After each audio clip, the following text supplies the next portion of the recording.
동해바다 오징어의 씨를 말린 중국 불법 조업 어선들이 지구 반대편까지 떼지어 몰려다니며 해양 생태계를 파괴하고 있어 논란입니다.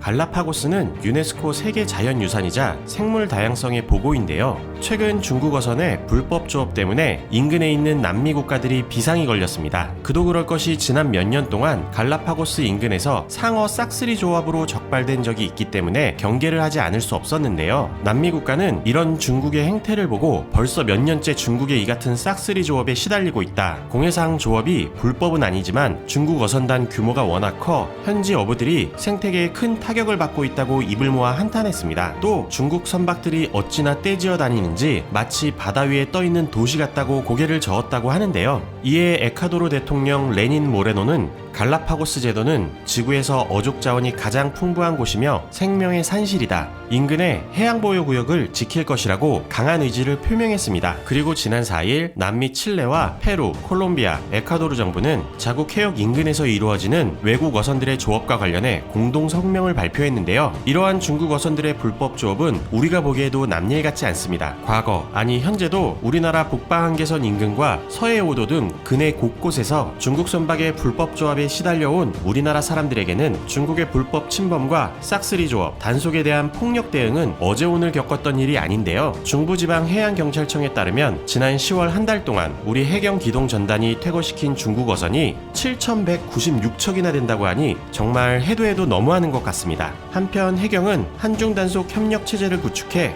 불법 조합의 심각성을 중국 정부와 공유함으로써 불법 조업 근절을 위한 노력의 필요성을 강조할 방침이라고 하는데요. 불법 조업을 하고 중국으로 귀향하는 중국 어선의 항해 정보를 우리 해경과 어업관리단이 협업해 중국 측에 제공하면 한중 잠정조치 수역에서 대기하던 중국 측 해경정이 해당 어선을 인계받아 조사하겠다는 건데요. 만약 조사 선박이 불법 어선으로 확인될 경우 중국의 자국 법령에 따라 처벌하기로 합의했다고 하는데 과연 협조와 조사, 처벌을 잘 해줄지 그간 중국이 해온 행적을 보면 의구심이 듭니다. 중국은 그동안 무단 침범으로 꽃게와 오징어는 물론이고 상어 등 희귀어종을 바다까지 싹싹 긁어서 싹쓸이하다 체포되는 일이 많았는데요. 지구 반대편까지 떼지어 새까맣게 몰려간 중국의 싹쓸이 조업꾼들 정말 비난받아야 마땅할 것 같습니다. 지금까지 상암동 투비였습니다.